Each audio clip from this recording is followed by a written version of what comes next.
So you didn't finish college, I'm assuming, right? You I mean, it's kind of weird. Like, that's a weird question. That's So, a no. Nigga, That's a say you no. dropped out, bro. Say it That's loud a and proud, no. bro. Fuck see, the school. thing Taking a is gap like, let's be year. real, This bro. nigga's a Like, menace. my parents, they wasn't really rocking with it, but then I had to show them the pay stubs, and then they was like, oh, like that's like being a YouTuber, being a content creator is actually a real thing. But check me out.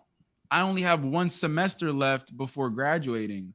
So it's like I could Finish drop it. out, but at the same time, like, should I just wrap it up and do the semester and then just be Okay. done with it, get the degree, and then never use it? Like, I Oh wait, don't well know. let me That's then what I that's did, these are good unfortunately. questions. So let me ask you, when did you know that you could make a career off of like and not let me not even say career. When did you know like dang, I'm seriously making money. I'm kind of shaky about school. What was that moment for you? That moment was probably probably October of 2020. Why you know looking so like dang, like bro why got you- specific? Yeah, why you know so specifically? That's what I'm gonna ask you. Because got that the was the first expiration time date. I got like my first like real brand deal with like a real brand that I actually like you like watch. It was with a TV show. Oh, okay. Do you care to disclose some? Not the money part, but just Yeah, so the brand deal I think was with Adult Swim. And at the time, like I had never once like at all thought Adult Swim would want to work with me. So they obviously sent out the email. They wanted to work with me. I had just signed with the talent agency as well. So now I got like my agents working on this deal, negotiating on my behalf, pumping up those numbers, getting them nice contracts. And once I got that contract signed off on it, I was like, dang, like I just made all of that money and all I gotta do is just post one video, one sponsored post. Wow. And then that's when things really took a turn because I was like, dang, like it is possible. It is a real thing. And that Chat, happened in October 2020. they paid him $100,000 to make one TikTok chat. I want y'all to know that right now. Ah, bro, nah, you capping, you capping. Was this That when little- that trend was going on? Yeah, that little People- sound. Yeah, or was this before? What trend? What are you talking Adult about? There was like a Adult trend where Swim people were trend. recreating like Adult Swim like intros. or- Commercials. Oh no. That was This is way before. like after. Okay. Way This after. this deal happened back when like Among Us had first Wow, like started damn. trending, bro. Shout out Yeah. Among Us. Among Us started Fuck trending Among Us. September to October, November of 2020. So that's when like I got that first brand deal. Yo, You CJ's made an kicking his feet right now. You made an Among Got a Us brand video. You made an Among Us video DJ for Khaled. $100,000. No, the video with Adult Swim wasn't Among Us related, and it wasn't for 100K. I don't know why you putting that number in. Oh, I'm the just- video. I'm- I paid You You 100 gotta put a bands. number on it. You just gotta put Okay, you gotta put a number on it. 75K is Nah. still Good Plus money, incentives. good money. Let's just say that, Good right? money. But Yeah. it had nothing to do with Among Us. But that's why it's such a like a vivid memory because that's at the time when that's my most viral video was from that time as well. Mhm. So not only am I pumping out viral videos, I got my most viral, my most viewed video during that time as well as signing off on that big contract with Adult Swim. So that's when it all kind of like, dang, I gotta do this. One, I feel like you're way too deep into the school shit to just say quit. Like I thought you was like relatively like early on it, like freshman, sophomore year type shit. I'm like, but you one semester left. Yeah, nigga, finish it, get the degree, get the credentials, and then never use it if you don't need it. If you it's better to need some shit and not have it than have have some shit and not need it than need some shit and not have it. Yeah. How many Definitely do classes? How many classes is like once like 2 classes, 3 I classes? got 4 classes left. Boy, you mean on grab Yeah. Yeah, Maybe. just knock that out, bro. I did that. You know, That's fine, exactly bro. what happened with me, bro. I was like, yeah, fuck it, just do these 3 classes and get out. Okay. Chatty-O's a millionaire though, guys. Hey, yeah. Oh yeah, my bad. My Whoa, bad. whoa, Look whoa, at- whoa, whoa. Look at his whoa, whoa, lights. Look at his I lights. ain't gonna lie, yeah. You was Look, like, look- oh, I showed my Look at your parents the camera face, though. quality, bro. Come on now. If anyone's You a have a better millionaire, mic you, than bro, me. you We were recording on doing an eyeball or equipment. something. This motherfucker sounds like An he's in eyeball. my ear, bro. Like, You what don't the even hell? use that camera. Bro's for real. recording on an eyeball. Okay. So you presented to your parents. They were like, nah. Then you showed them the money. It was like, That's how it always is. I ain't gonna lie. That is, bro, Ace. facts. I feel Why like you that make really more than is. me? For the most part, bro, parents, they not involved in this social media world. They don't really know how it like works. They don't even know that you can make a career from it. Yeah, they've heard of it, but they don't know like it's an actual thing. They just think it's like a hobby.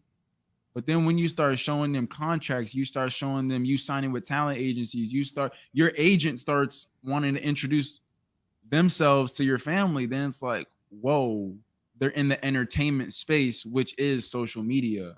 It's the same thing as being like an actor, a comedian, an athlete, it's all entertainment. Do you think for you specifically, TikTok is the end game for you? You're just gonna ride this out till it's over, or you got bigger plans? I mean, TikTok's always going to be my bread and butter because that's where I come from. And I'm a master of making short form entertaining videos, right? But at the end of the day, I'm not a TikToker. I'm a content creator, which means that I need to be everywhere, which means I need to be on YouTube. I need to be on Instagram. I need to be on Facebook. I need to be on Twitter. I need to be on Snapchat. And TikTok is also in all that. So TikTok's definitely not my end game. Yeah, it's my highest platform. But like I said, I've been doing this for a little over 2 years. So I still got a lot more fire left within me to just blow up on everything, become a mainstream name. Yeah, because Omar sent me this documentary like a month ago, that Vice one. And essentially it was like a mini documentary on like TikTokers in LA. And I kid you not, a bunch of them are just set on like riding this TikTok train till it is over. Just brand deals. I'm going to be a megastar. I'm going to be the next Charlie D'Amelio. And unfortunately, a majority of y'all you guys aren't going to get to that level, to be honest with you. So I'm very scared for those creators that dead ass think like they are unstoppable and they're just going to flame out. So it's very smart that you're thinking like, let me dominate a bunch of other platforms. Like TikTok is just not the end. That shit about to get you a crazier bag. I don't know if you've seen it, but it's about content houses. And I know you're a little familiar. Look at your face. I know you're a little familiar with content houses. If you don't want to talk about it, we don't have to, because apparently it's crazy right now. But if you want to dive deep into it, we can dive deep into Collab Crib. I'm not gonna lie. I mean, so when it comes to Collab Crib, Omar, like, nah. Go ahead. It's weird because at the end of the day, yeah, like I wanted to be a part of it and I became the newest member, but then it kind of like all fell flat on its face and now it's just like gone. So I really didn't get a chance to experience that content house and what it was like to be in that. Like I literally was there for probably like 3 weeks and then I don't know what happened. The chemistry just wasn't chemistrying and then shit fell flat. Was it a group of people that were like friends initially that became a content house, or was it just like a manager just, yo, 500K, 700K, 800K, let's just put y'all in the house and make it work?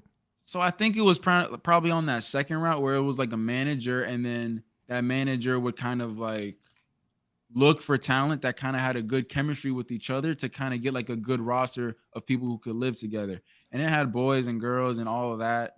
So he had a roster. People had 300K, people had 1 million, people had 800, people had 2 million. It was just people who had good chemistry.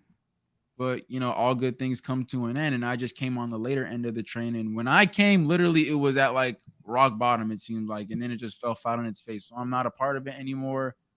And I don't even consider myself being a part of it because literally, like, I was there for 3 weeks. That's literally like a trial.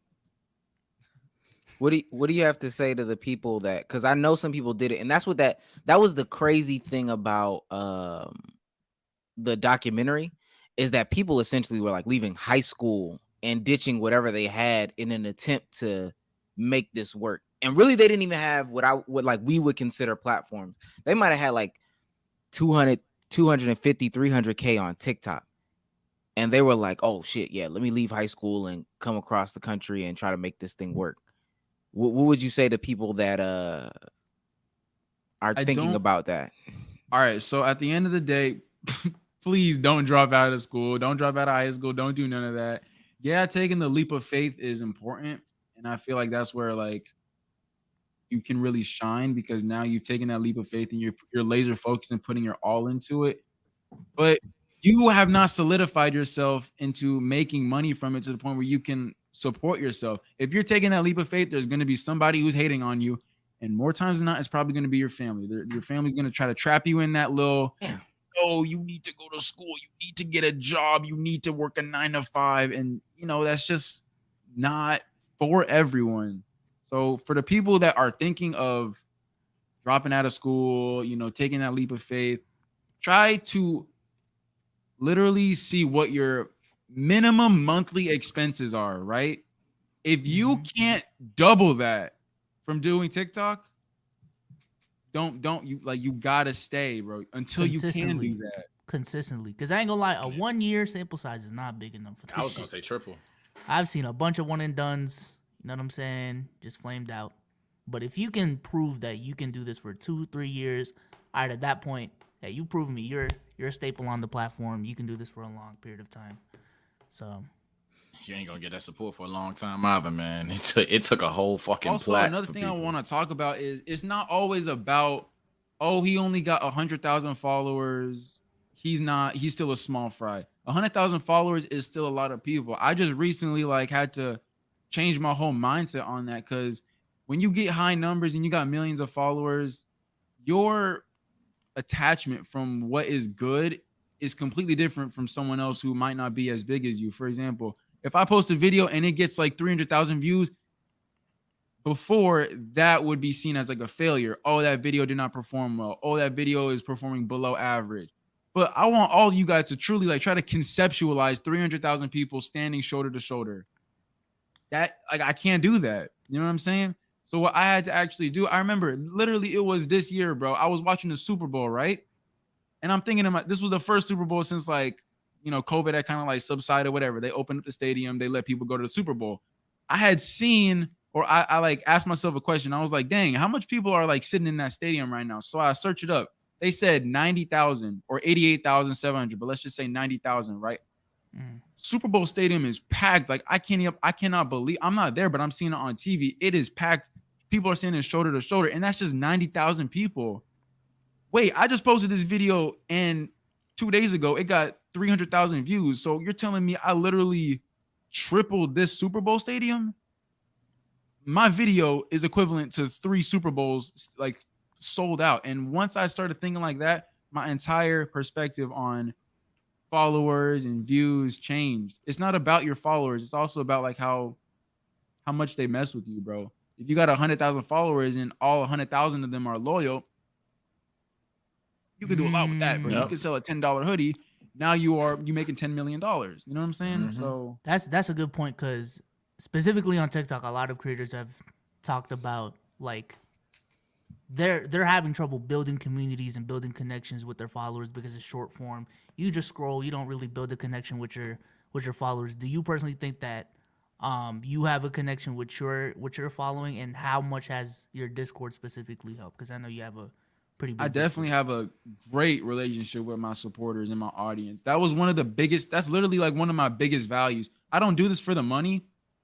Yeah, the money is just a symptom of my hard work. But at the end of the day, I do this for the impact and the influence. I want to let people know and show people it doesn't matter where you come from. It doesn't matter how you talk, how you walk, what you look like, where you're from. You can do it as long as you just be consistent and just, put the work in. You know what I'm saying? So when I was starting out TikTok, yeah, I went from 0 to 30,000 followers in 2 weeks. But guess what? I'm replying to every single comment on every single video, bro. I'm posting 3 to 5 times a day. Every single video is getting at least 100 comments, bro. Replying to every single comment. I'm going on my Instagram. I'm checking over DMs. I'm replying to every single DM. And I kept doing that for probably 7 to 8 months straight. Every single day, post 3 to 5 times a day, 100 comments, reply to every single. And after doing that for so long, I built up this audience that even I didn't know how big it was, but I knew they was there and they was gonna back me with anything. Thanks for watching. Let's keep it a buck. If you like that clip, go ahead, check out this video right here on your screen, and we'll catch you on the next one.